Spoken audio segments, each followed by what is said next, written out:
So we just got done watching Star Wars The Rise of Skywalker, and we're gonna try to give you a spoiler-free review. So you mean we can't say things like with a No. But what about the time where she comes back? Stop! There are so many things! This is gonna be hard.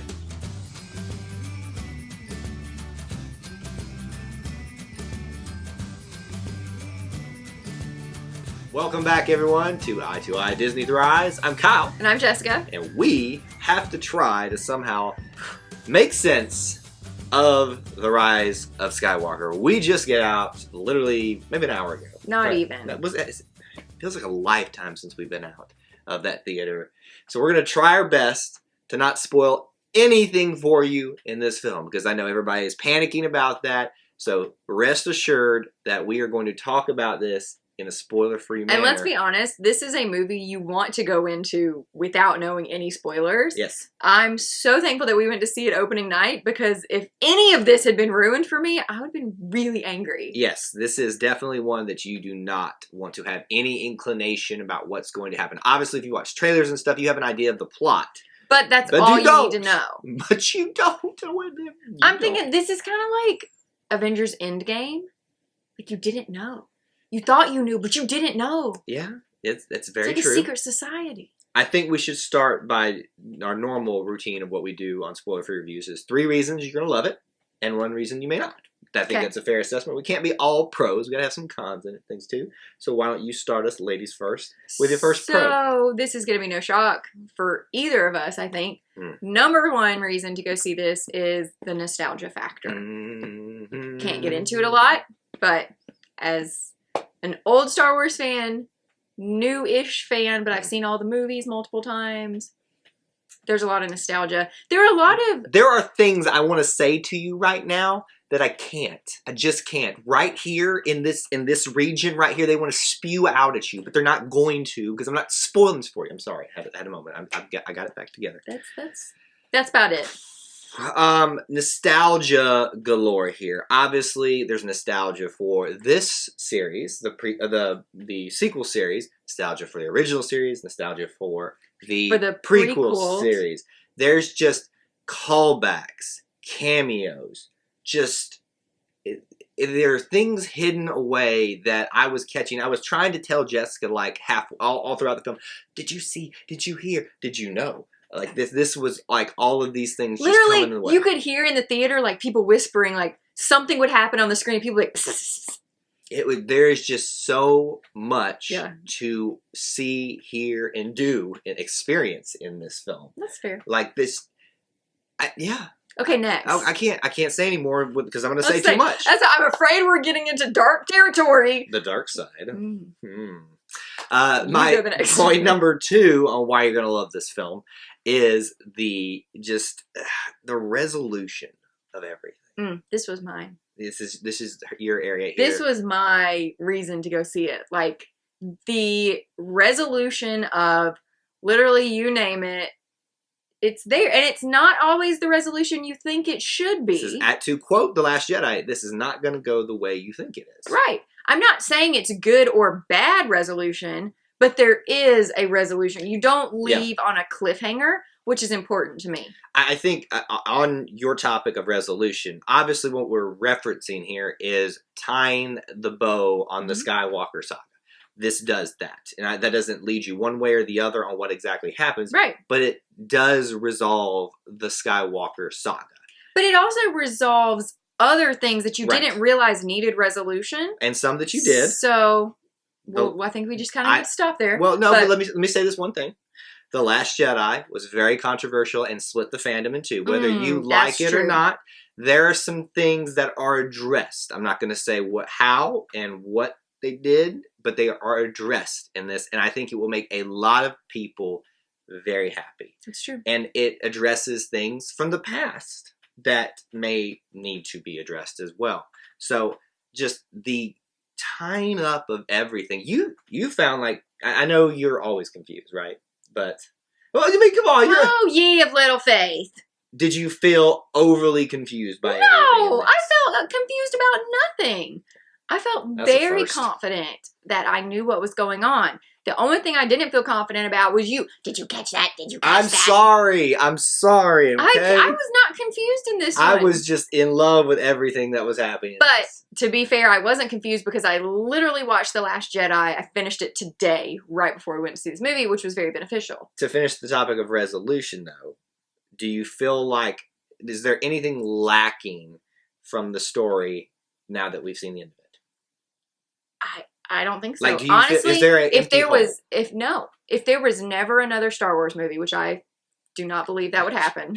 I know there will be others, but listen, just hear me out. Okay. If there was not another one, I would be okay that it's resolved. I'm okay with how it has stopped for now. Okay. I think that's a pretty good statement there, and we probably shouldn't go any further. The last point we have is just a description. It's a fun ride. That's exactly right.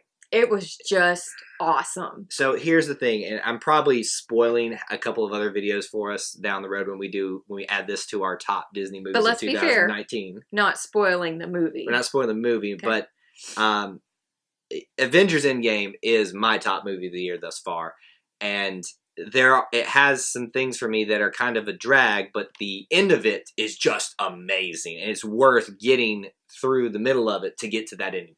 This movie, while I'm sure if you find areas that you probably won't like some things about it, I just found myself just bouncing with them to places and people, and I'm just like, oh, this is awesome. And I think they did a good job in this because they're taking you on such a fun ride that you stop worrying about the nuances of everything. Yeah. You know, you're just like, oh man, look at that. It's cool. Oh, that person's this, you know, like this. Well, and I agree with you that you do kind of bounce. So if one plot kind of got a little dull, you just like... How'd you go again? You just...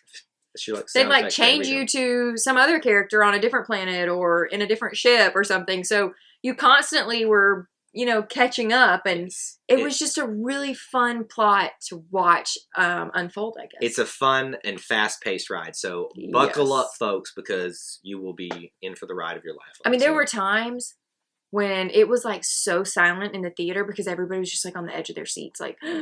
and waiting for that moment to drop, and then something, like, big happens, and it's like, oh, okay. And then I'm like, oh, okay, now I can unwrap my candy. That's what you were worrying about? Because you don't want to unwrap your candy when everybody's quiet. Yeah, there's a profound statement of just like... You're like the old ladies in church, like... No, you don't want to be that person. Okay, before we offend any more old ladies in this one, the one reason we think you may not like this is there are plot holes. Now... So, to be fair... Yes. It was, what, a 2.5-hour movie-ish? Yes. Somewhere around there. It's a long movie. I mean, to me. Jessica, an hour movie is a long time for you to not fall asleep. So, but let's be honest. No, I didn't. No. Yeah, don't. You're laughing because you know it's true. I'm laughing because I never even had a chance to blink my eyes before Kyle's like pinching my arm, slapping my leg.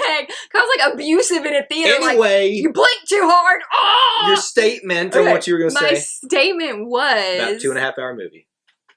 For there not to be plot holes, it would have to be a 5-hour-long movie. Yes. So I heard or actually read someone's article in, I guess, a piece of journalism. Blah, blah, blah. Anyway, that they made the statement that this was a 4-hour movie squished into 2.5 hours. And I completely agree.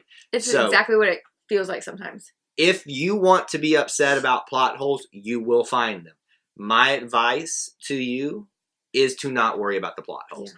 I found myself wondering about something, and then all of a sudden I'd be like, you know what? I'm just going to sit back and enjoy this fun ride back to point 3. Yeah. And it made it so much better. Now, as we sit back here days and we go see it again, we're going to find things we probably like, well, that didn't necessarily work. But man, on first viewing... It doesn't... It just... Because, as we talked about as a positive, the resolution was there. Yes. So the small little plot holes that really didn't affect the end plot, I'm okay with it. There's going to be plot holes no matter what. Right.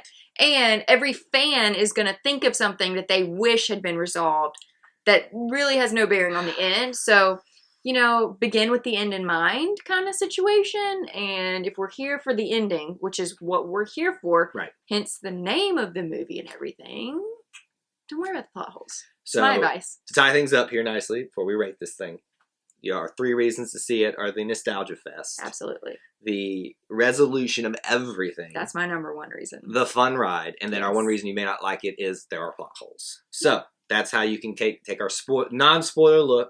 We made it through without that was so freaking hopefully hard. revealing anything. That was so hard. Let's not even lie. Well, let's try to. I don't think one thing that's going to be hard is to rate this film, and we rate it on the likelihood that we would go see it again, and we already know we're going. So Jessica, we're going on Monday. So Jessica, how would you rate this thing? Out of 5, Out of 5 is the best. Yes.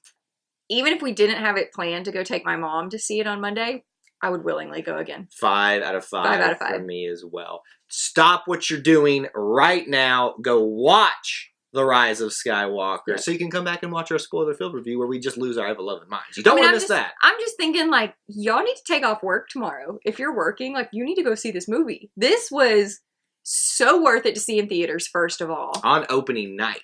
Yes. Pre-opening night, whatever you consider. Whatever Thursday night is. But anyway, it was 5 out of 5. If there's higher than 5, I would give it higher than 5. It was so worth it. So that is our spoiler-free review of The Rise of Skywalker. One question we have for you as we exit out of this, and we want you to consider and maybe even talk a little bit about in the comments, is where do you want them to go with the story next?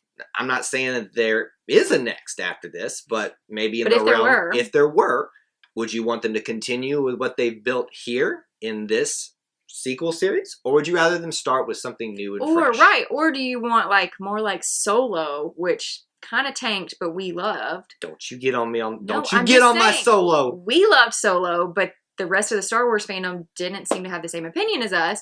So I'm just saying, do you want to continue with this, or something new, or like something like Rogue One?